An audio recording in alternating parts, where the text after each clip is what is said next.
ही दुर्घटना नाही, घातपात आहे अशा पद्धतीची भावना लोकांच्या मनात झालेली आहे आणि ती पण माझ्या पण मनात आहे। या कंपनीचा रेकॉर्ड आपण पाहिला मागचा, तर ह्या कंपनीमध्ये सगळे जुने विमान त्याला दुरुस्ती करून त्याला ज्या पद्धतीनं वापर केला जातो, हा अपघात आहे की घातपात आहे याची शंका महाराष्ट्राच्या लोकांच्या मनात अजूनपर्यंत आहे आणि सरकार अजूनपर्यंत, मग केंद्र सरकार असो की राज्य सरकार असो, याच्या शेवटपर्यंत का पोहोचलं नाही। अध्यक्ष महाराज, खरं तर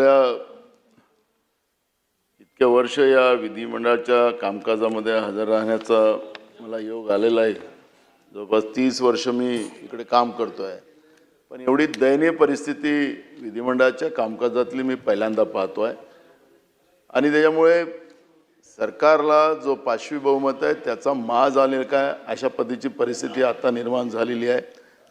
विधिमंडळाच्या कामकाजाचे सुद्धा त्यांना काही घेणे देणे नाही असं सरकार वागताना आम्ही पाहतोय। पण ठीक आहे, आता बोलायचं म्हणून बोलतोय। अध्यक्ष महाराज, खरं तर परवा झालेली घटना साताऱ्याची, त्याच्यामध्ये मंत्र्याला सुद्धा सोडलं जात नाही, पोलीस प्रशासनाकडून त्याला मारलं जाते। आज सकाळी राज्याच्या उपमुख्यमंत्र्यांनी एकनाथ शिंदे साहेबांनी ती भूमिका मांडली। आम्ही गेल्या 2 आठवड्यापासून अजितदादा जे आपल्या राज्याचे उपमुख्यमंत्री होते, त्यांचं जे विमान दुर्घटनेमध्ये त्यांचा मृत्यू झाला त्याबद्दलची आम्ही सातत्यानं ही चर्चा व्हावी। राज्याच्या उपमुख्यमंत्री पदावर असलेल्या व्यक्तीची या पद्धतीची घटना झाल्यानंतर महाराष्ट्रातच नव्हे तर देशामध्ये नव्हे तर जागतिक पातळीवर याची चर्चा सुरू झाली की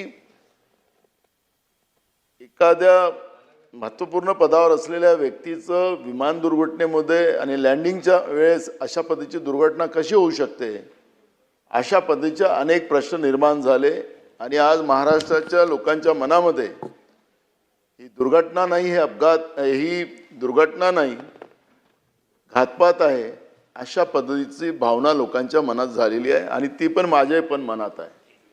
हा घातपात आहे अशा पद्धतीचं हे सगळं सिक्वेन्स आपल्याला पाहायला मिळत आहे। अध्यक्ष महाराज, या ज्या कंपनी आहे VSR,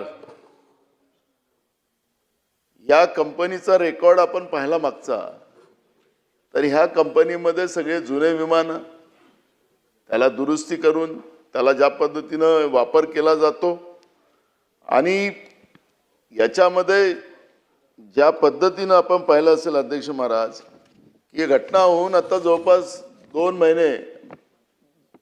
महिन्याच्या जवळचा कालावधी, म्हणजे 28 जानेवारीला ही घटना घडली आणि आपण आता 23 मार्चमध्ये आहोत अध्यक्ष महाराज।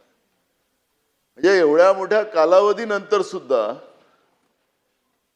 या घटनेचा सूत्रधार कोण, हा अपघात आहे की घातपात आहे याची शंका महाराष्ट्राच्या लोकांच्या मनात अजूनपर्यंत आहे आणि सरकार अजूनपर्यंत, मग केंद्र सरकार असो की राज्य सरकार असो, याच्या शेवटपर्यंत का पोहोचलं नाही। अध्यक्ष महाराज, याची मागणी झाली की बारामतीच्या पोलीस स्टेशनमध्ये याच्यात गुन्हा दाखल झाला पाहिजे, पण साधं सरकारने गुन्हा दाखल केला नाही। आताच नवनियुक्त आपल्या उपमुख्यमंत्री सुनित्राताई पवारांनी देशाच्या प्रधानमंत्र्यांना सांगितलं की याची CBI चौकशी झाली पाहिजे।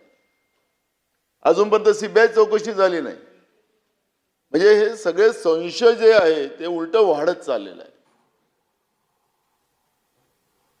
एवढ्या मोठ्या व्यक्तीचं, राज्याच्या शासनामध्ये उपमुख्यमंत्री पदावर असलेल्या व्यक्तीची ही गत असेल, राज्याच्या मंत्र्याला पोलीसच मारतात, त्यांची आज अंगठी तुटून गेलेली आहे, ते मगाशी पट्टी बांधून आली, मग सर्वसामान्य लोकांचं काय। सरकार हे सर्वसामान्य लोकांसाठी असते, लोकांच्या हितासाठी असते, लोकांच्या सुरक्षेसाठी असते, पण या राज्यामध्ये सरकारच्याच लोक सुरक्षित नाही, तर मग या महाराष्ट्रातली लोक सुरक्षित आहे का, हा प्रश्न या निमित्ताने निर्माण झालेला आहे। जे प्रश्न मगाशी आमचे सहकारी तुपे साहेबांनी जे उपस्थित केले, हेच लोकांच्या मनात आहे. मग सरकारला हे कळत नसेल? सत्तेमध्ये आहेत, केंद्राच्या सत्तेमध्ये सरकार तेच लोक आहेत. 2 इंजिनचं सरकार. काय करायचं 2 इंजिनचं सरकार? आणि म्हणून अशा या परिस्थितीत अजितदादाच्या या विमान दुर्घटनेचं जे काही आपण स्थिती पाहतो त्याच्यामध्ये ही कंपनी तर बोगसच आहे. तिला अजून ब्लॅकलिस्टेड आपण केलं नाही. का मुद्दामून या सगळ्या तक्रारीकडे कानाडोळा सरकार करताय केंद्रातलं? आणि म्हणून मग स्वाभाविक आहे की लोकांच्या मनामध्ये ही मानसिकता येणं.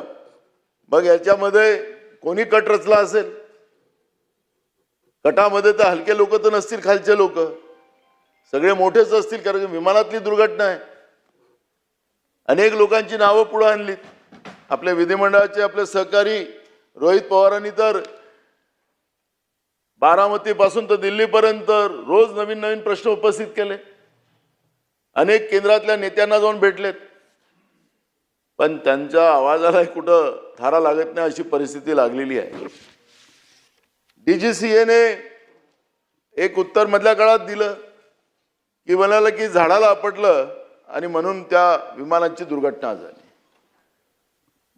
मी अध्यक्ष महाराज आपल्याला सांगतो की सकाळी उठलो आणि व्हॉट्सअपला एक व्हिडिओ आला, तातडीनं आवाज आला. मी म्हटलं कोणाचा हे असेल, तर बारामती मधल्या आमच्या कार्यकर्त्यांनी तो व्हिडिओ पाठवला बरोबर 8:30 वाजता, 8:30 आणि त्या दुर्घटनेमध्ये त्यांनी सांगितलं की अजितदादा या ठिकाणी त्यांचा मृत्यू झाला, त्या विमानाचा ॲक्सिडेंट झाला. टीव्हीवर आपल्याला की थोड्या वेळात आपल्याला टीव्हीवरही बातम्या यायला सुरुवात झाल्या. आणि बातम्या यायला सुरुवात झाल्यानंतर जे काही चित्र आपल्याला पुढचं सामोरं आलेलं आहे ते उभ्या महाराष्ट्राने देशाने पाहिलेलं आहे.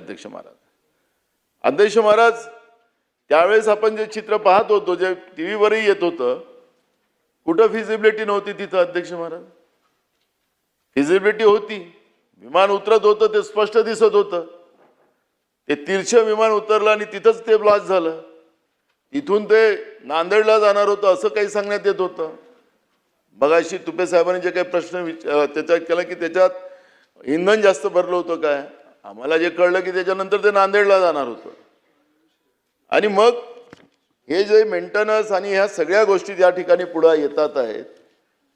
आखरी मगाशी तो एक प्रश्न तर बरोबर आहे की मुंबईसारख्या शहरामध्ये सकाळी 6 वाजता ट्रॅफिक जाम असते असं एक सांगण्यात आलं, एक वातावरण निर्माण केलं. म्हणून वेळेवर तो दारू पिलेला पायलटच त्याचं बसवून टाकला आणि त्याच्या चुकीमुळे ॲक्सिडेंट झाला. अशा पद्धतीचं वातावरण निर्माण करण्यात आलं. पण ह्या सगळ्या चौकशीच्या दप्तरात राहील. काही दिवसानंतर हे शांत होईल. पण या निमित्तानं महाराष्ट्राच्या जनतेचं या सरकारबद्दलचा अविश्वास निर्माण व्हायला लागलेला आहे की जेव्हा या सरकारमधलेच लोक सुरक्षित नाही तर महाराष्ट्रातली जनता सुरक्षित नाही, हा प्रश्न या निमित्तानं निर्माण झालेला आहे. आणि म्हणून मुख्यमंत्र्यांनी याचं उत्तर प्रामाणिकपणे दिलं पाहिजे.